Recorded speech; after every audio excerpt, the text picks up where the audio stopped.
For 9 years, Ryan was the happiest man alive. He couldn't ask for more than his wife, Natalie, and their son. Their relationship seemed so perfect that their friends even called them the TV family. But everything changed when suddenly, Natalie became distant, and Ryan discovered that she had cheated with an instructor from their athletic club. I mean, just when you think you know everything about the person you love, the universe has a way of showing you differently. But let's get into it. Ryan and his wife, Natalie, have been married for 9 years and have a precious son together. And before she stepped out on him, he was the happiest man in the world. Natalie was amazing, both as a wife and mother. And the day she gave birth to their beautiful boy was the happiest day of his life. Things were so good for Ryan and Natalie that their friends referred to them as the TV family because of how perfect they looked. Natalie's a former campus beauty pageant winner, so she was used to guys coming up to her and trying to get lucky. And despite that, she never gave Ryan a reason to doubt her loyalty.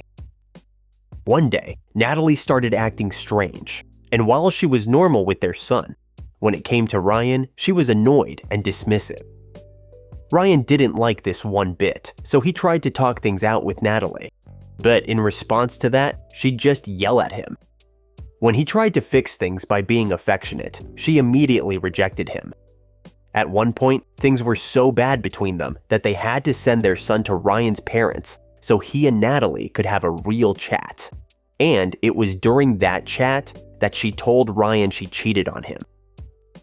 You see, Ryan and Natalie are part of an athletic club, a club that's a mix of both hobbyists and professionals, with some of the professionals acting as instructors. About 2 years ago, a guy called Maxwell became their regular instructor, and on that day, Ryan could tell that Natalie had a bit of a crush on him. This never bothered him though, because he didn't think her behavior ever crossed the line, but obviously that wasn't the case anymore. Natalie told Ryan she had a one-night stand with Maxwell, and when he pressed her for more details about it, her story didn't really add up, but he went along with it anyway. During their talk, Natalie explained that she'd been off with Ryan because she felt guilty about what she did.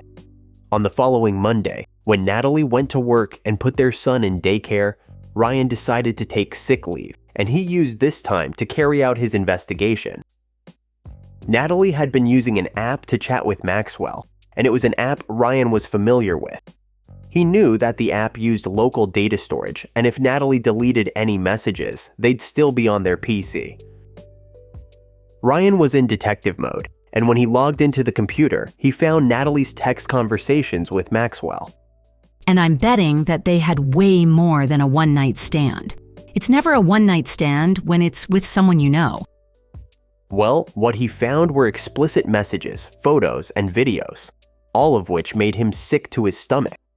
She had pictures of herself in their bathtub, in front of their bathroom mirror, and even some she took while on vacation with Ryan and their son. When it came to the videos, Ryan knew that clicking the play button would end badly for him, but he couldn't resist. He hardly recognized Natalie in the videos, and she was sexual with Maxwell in a way that she's never been with him, which had to hurt. She was saying the nastiest things and making sounds that Ryan's never had the pleasure of hearing. And to top it all off, Natalie told Ryan that she used protection with Maxwell, which was a lie. Ryan went back as far as 8 months, exported the whole chat log, and printed it off.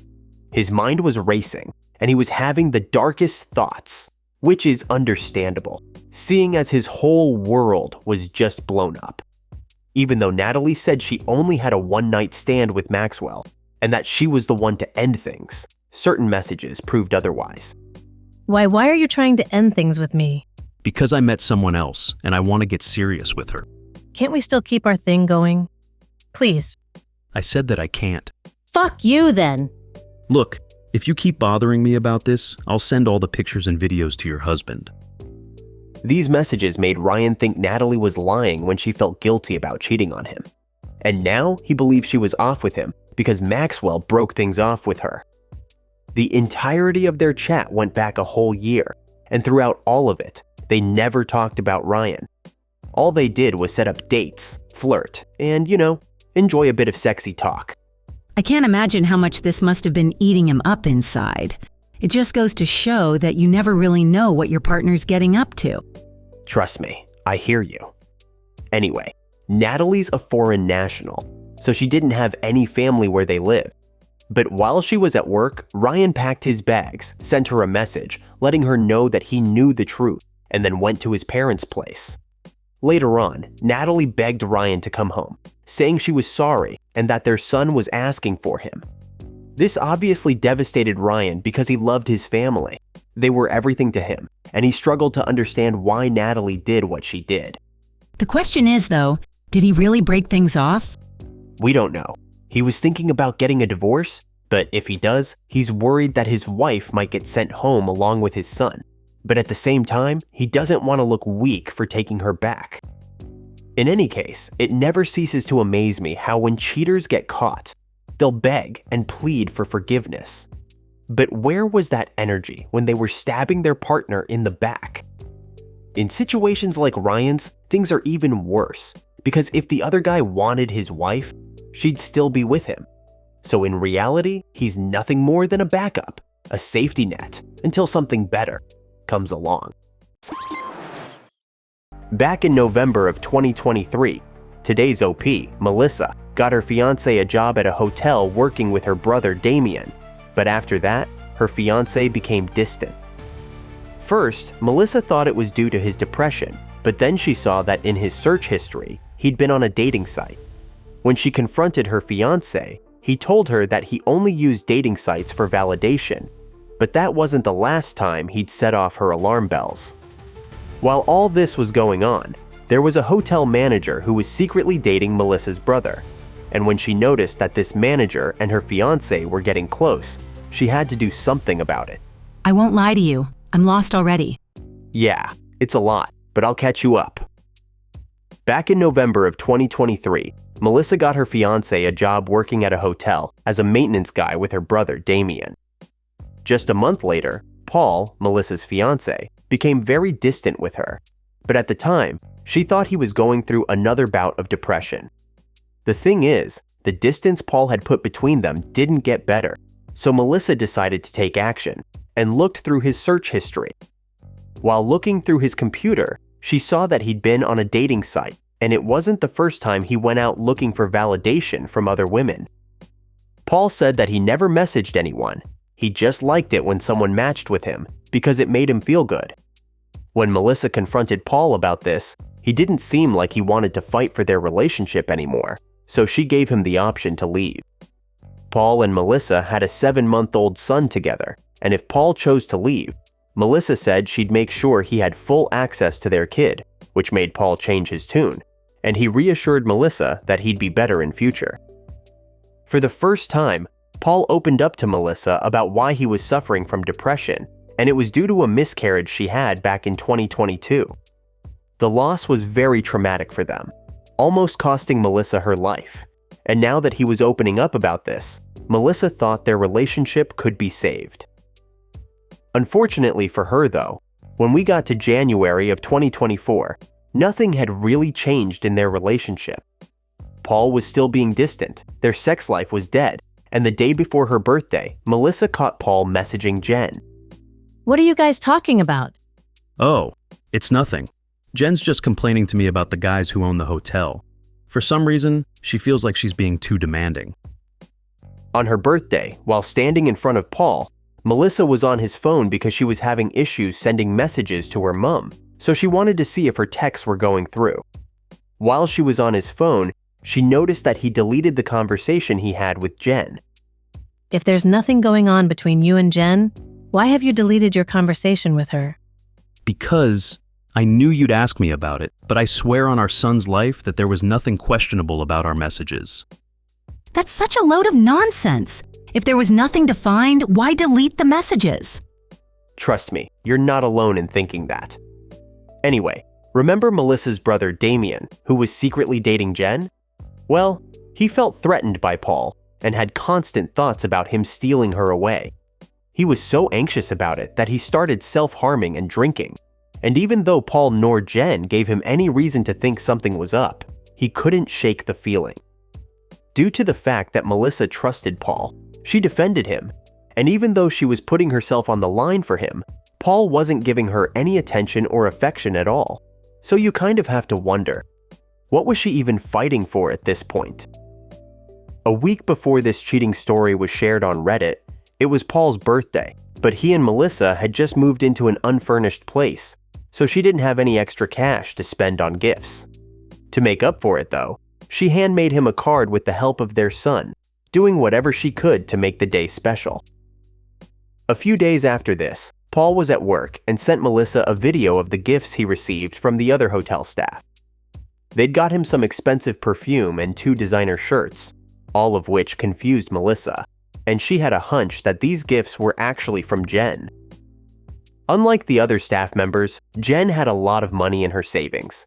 Since most of the hotel employees were on minimum wage, there's no way they'd spend $200 on gifts, especially on someone they'd worked with for less than 6 months. To add to that, Melissa has another brother, and he worked at the same hotel for 2 years, and not once did anyone ask him to chip in on birthday gifts, and no one ever got him anything either. Damn, that Jen is a sneaky one. I kind of feel bad for Damien though. Well, Paul didn't, because when he got home that day, he was showing off his gifts, which must have irritated the hell out of Melissa. Later that night, after Paul had gone to bed, Melissa checked his phone and found messages between him and Jen. Paul told Jen that she was the one and that he loved her. They even exchanged nudes and talked shit about Damien. At one point, Paul told Jen that he'd leave Melissa, even if she didn't want to be with him afterwards. Apparently, he never loved Melissa. This relationship was just something he fell into. This completely destroyed Melissa, and what's frustrating about this story is that she gave Paul a way out earlier on. So why didn't he take it? In any case, after all this went down, Melissa spilt the tea to Damien, so at least now he knows the truth about what was going on. Imagine being with someone for 5 years, planning your dream wedding, and then, out of nowhere, everything changes. Well, this is exactly what happened to Naveen, and it all started when his fiancée, Aisha, had a seemingly innocent brunch with one of her co-workers. I must warn you though, what happens in today's Reddit story may be a little triggering, so don't come at me. Naveen and Aisha were together for nearly 5 years, and they originally met in college. They're both Indian, but were born and raised in the US, and despite coming from different religious backgrounds and going through periods of long distance, they got engaged in December of 2023, and they plan to get married in December of 2024. Naveen and Aisha lived in different states because of his job, and Aisha was pursuing a doctorate nurse practitioner degree while working at a hospital. In mid-December of 2023, Naveen was at Aisha's place, and they'd invited her coworker, Leon, and his wife over. Even though Aisha and Leon had an amazing relationship, Naveen never felt like anything was off, and in fact, he liked Leon quite a bit, and it didn't hurt that Leon and his wife got them a Christmas gift. During Valentine's week, Naveen was with Aisha, and they were having a great time. However, while they were having fun, Naveen noticed that Aisha wouldn't stop messaging Leon. While I would have found this to be a bit sus, especially given how close they were, Naveen trusted Aisha, so he didn't think much of it, especially since she wasn't trying to hide the fact that she was texting him. Leon even recommended a movie for Naveen and Aisha to watch together, which I think they did end up seeing. Remember, Naveen and Aisha were long distance a lot of the time due to their career paths, and the following week, Aisha flew back to her residence. The day after she got back, she messaged Naveen, letting him know that she'd be grabbing lunch with Leon. Weren't his senses going off even a little bit? No, because he trusted Aisha. Like, completely. But that did change. You see, the week after Aisha and Leon had lunch together, she didn't text Naveen as much, and she was actually a little distant with him. He'd ask her what was going on, but she'd just say she was stressed out because of school and work. Whether he believed that, I don't know. But on February 28th of 2024, Naveen saw the truth for the first time. I have to tell you something. What is it? I kissed Leon yesterday, and I think I'm in love with him. I never thought I could love more than one person at the same time, and to be honest, I think I was in love with him in a past life.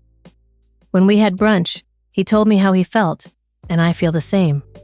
She just told him out of the blue like that? Yeah, and as you can imagine, Naveen was devastated.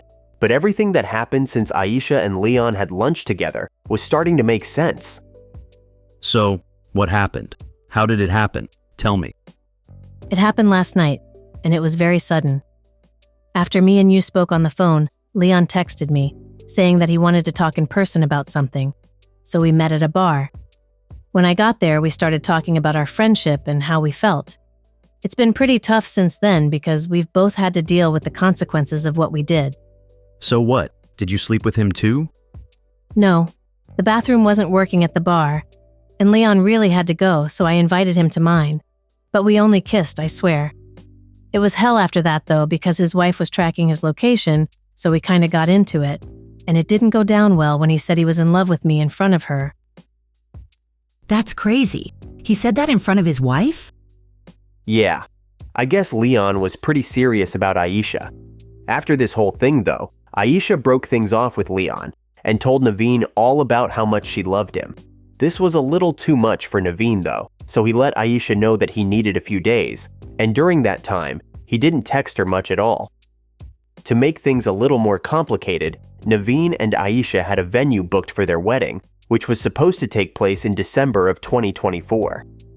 Aisha also got herself a wedding dress, and she was supposed to pick it up from her parents.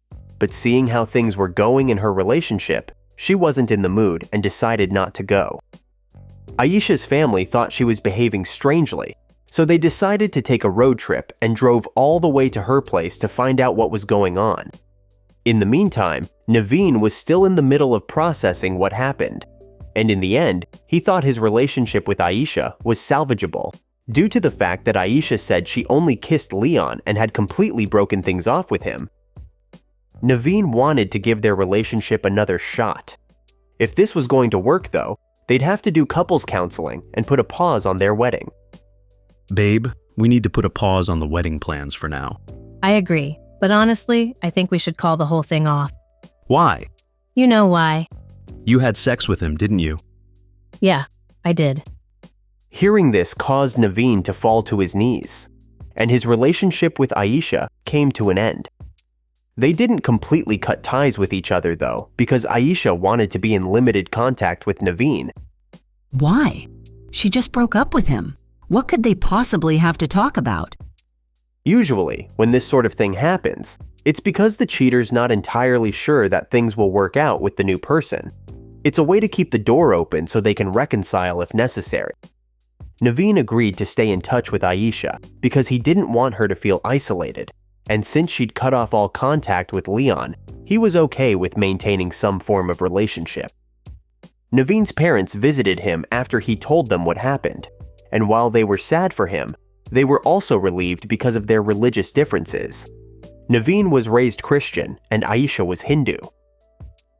While spending some time with his friends, Naveen went back and forth about giving Aisha another chance. He was willing to reconcile with Aisha because she was remorseful and accountable and had completely cut off Leon. If Naveen and Aisha were going to fix their relationship, there were some things he needed from her beforehand, like having access to her phone, attending therapy, and setting proper boundaries.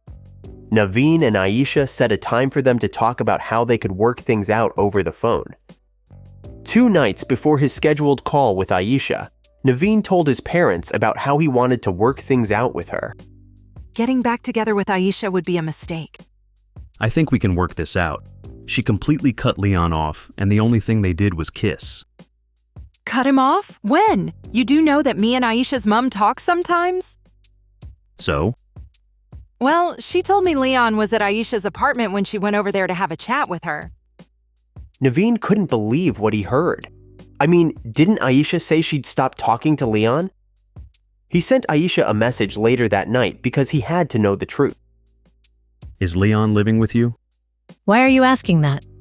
Look, it's a simple yes or no question. Well, his wife kicked him out, so rather than spending thousands of dollars on hotels, I said he could stay with me. When he first came, it was only to support me. But now, I guess he's living here. It's a bad fucking idea to have this guy living at your place. Why are you saying that? He just needs a place to stay for now. He ruined our relationship.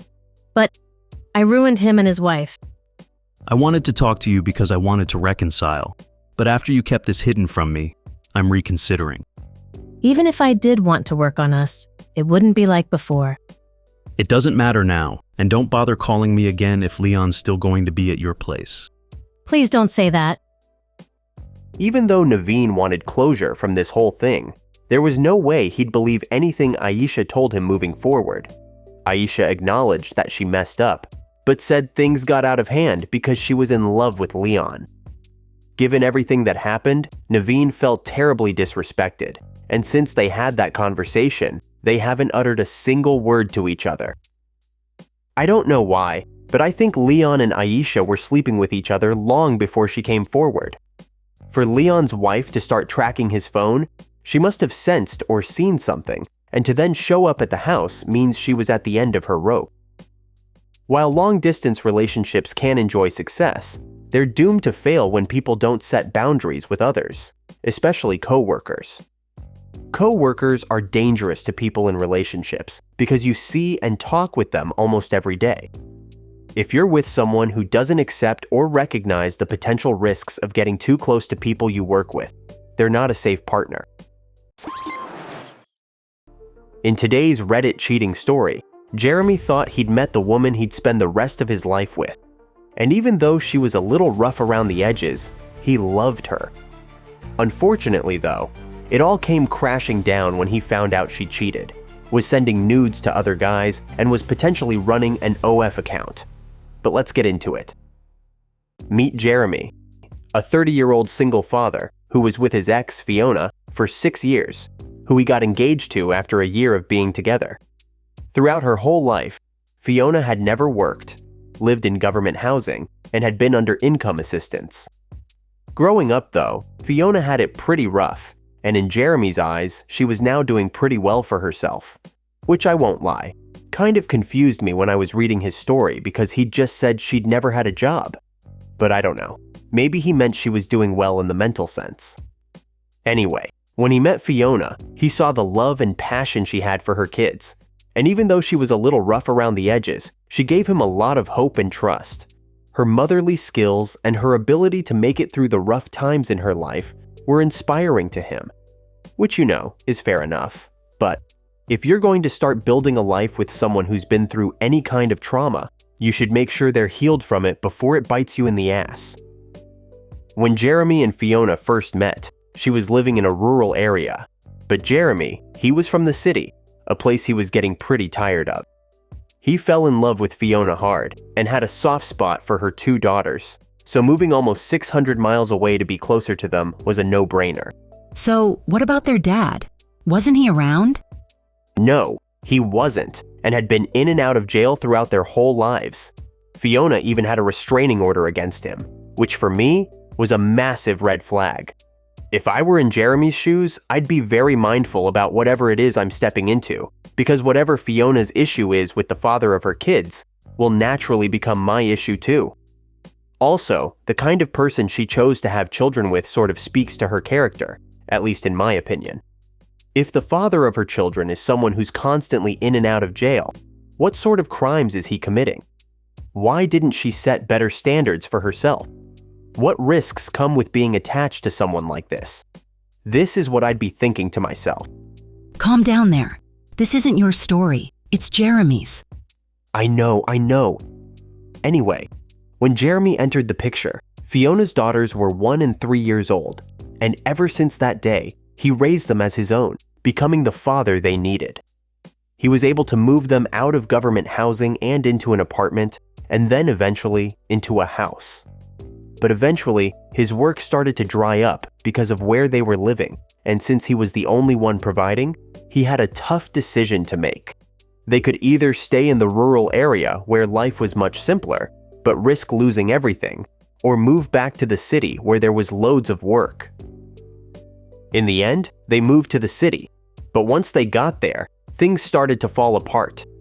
Jeremy found himself working a lot more hours, and Fiona wasn't used to him not being around. Before they moved to the city, Jeremy was working just enough to keep the lights on, so this was quite a big change for them. His long hours made them slowly start to lose touch with each other, but a year after being in the city, Fiona got pregnant, which gave their relationship a new lease on life. Sadly though, their son was born prematurely, and they lost him, which is a pain I wouldn't wish upon anyone. This devastated their relationship, and over the following year, things continued to fall apart. Around Christmas, Jeremy found out Fiona was cheating on him. She was selling her used panties online, offering men sex for money, and exchanging sexual messages and photos with guys who lived in the rural area they moved away from. Jeremy was heartbroken. He told Fiona that their relationship was done, but she went on to say she was pregnant again, so they should make things work for the baby. While it took him a lot of time, he eventually forgave her, but let her know that her previous actions couldn't continue, and if it happened again, it'd be over for sure. But didn't you just say she was prostituting herself? How could he even know for sure that this child is his? You're right. There'd be no way to know for sure, and in a situation like this, he should definitely opt for a paternity test. Anyway, until their son was born, everything was going fine, but afterwards, he started noticing that Fiona didn't want to cuddle with him anymore. Not only that, but she was complaining about his character and gaslit him about things. She'd even say he was a shitty dad, but afterwards, she'd go on and on about how great he was before trying to sleep with him. She sounds beyond confused, but the way she's acting lines up perfectly with who she chose to father her first two children. Damn, that's harsh, but I won't argue with you there. Jeremy started to think Fiona was cheating on him again when he saw a bunch of messages from random guys that he didn't know on her Facebook. And needless to say, they got into a fight about it. Don't you think this is a bit of a double standard? You've always made it clear that I'm not allowed to have women that I'm not related to on Facebook or my phone, and we even argued because I spoke to the HR lady at work. You're looking for a fight. All you do is accuse me. After that fight, Fiona deleted Jeremy and his whole family off her Facebook, and for 4 months, he continued to send her friend requests, telling her how much it bugged and hurt him. Even though Fiona was his fiancée, she refused to have him on Facebook, and given everything that had happened before this, I don't know why Jeremy was still with her. Did he think that getting married to her would somehow make things better? The only thing Jeremy could see on Fiona's Facebook was her profile picture changes. And one day, he decided to see who had liked her photo, and it had been liked by 4 guys she used to flirt with from where they previously lived. I'm super curious about what she was getting up to in this rural area, because honestly, it's not looking too good. Well, trust me, it gets even worse. Jeremy brings up this thing about the profile picture to Fiona, letting her know that it's really bothering him, and he suspects something's going on. He used to be the one she'd send nudes and spicy photos to, but that hadn't happened for 6 months. Jeremy doesn't let us know how Fiona responded to his allegations, but he did get her a new phone, and they had an open phone policy going, so there were no secrets. In the past, Fiona accused Jeremy of Snapchatting other women, and because they weren't using the app to send each other sexy photos anymore, Jeremy decided to just delete it. But that wasn't the case for Fiona though, because she still had the app, and in her gallery, she had 200 nudes of herself, none of which Jeremy had ever seen before. I'm sorry, but this guy's a sucker. I can't take it anymore. It's too painful to listen to. Trust me, some of the netizens in the comments felt the same way, with someone saying, "Wow, reading your story was so painful. How can a carpenter be so weak and meek? You're a typical nice guy who allowed this woman to walk all over you. You allowed this when you took her back after the first time you caught her. Stop the white knight BS. It always ends badly for the knight. Snap out of your Mr. Nice Guy delusion and deal with reality. The reality is, those girls are not your children. Painful, but they will always side with their mother. Focus on your own children and get out of this witch's web." Whoever that is wasn't wrong. Yeah, but back to the story. Jeremy confronted Fiona about the whole Snapchat thing by writing her a message. In the message, he talked about how much she'd hurt him, and if she was done with their relationship, they should end things like adults and not drag it out. But to that, all Fiona had to say was, I can't do this. You're accusing me of this shit again. How dare you? You're fucking rude. A month after all this, Jeremy's sitting in the car with his mom and the kids, and at the time, his parents were renting out their basement to Jeremy and Fiona. Jeremy's mom goes on to tell him that his middle daughter told her that Fiona had made a payment for a new place, and it didn't seem like Jeremy would be a part of this move. His mom was shocked to hear this, as was he, and as soon as he could, he messaged Fiona about it, and she replied to him 45 minutes later with a 3-page message, which Jeremy thought was pre-written. In the message, she spoke about how she wasn't happy and needed her own space, and while she still wanted to work on their relationship, she wanted to be on her own for a while. Yeah, probably so she can continue entertaining other guys. This story has me so triggered right now. You're not alone in that. Jeremy expressed how upset he was that she could do this behind his back after everything they'd been through. They were struggling for money at the time, and he had $1,500 in his savings, which Fiona begged him to take money out of for groceries, which in truth was probably put towards her new place. Jeremy soon found out that Fiona had applied for income assistance and had been saving money for this new place for quite some time, which caused him to question the tickets he brought for Fiona and the 3 girls to see Taylor Swift. Apparently, the tickets were worth $3,000 each, and they were lost when Fiona's Ticketmaster account got hacked. Fiona moved out with the kids a month later, and Jeremy believed she was running an OF account or escorting, which brings us to an interesting fact about Jeremy, because when I checked out his account, he's commented some pretty weird things on Reddit, looking for girls who'd send him obscene videos, which kind of makes sense as to how he ended up with someone like Fiona, but I'm just speculating. What do you guys think? Let us know in the comments. I hope you enjoyed today's video on coffee and popcorn, and I can't wait to see you on the next one.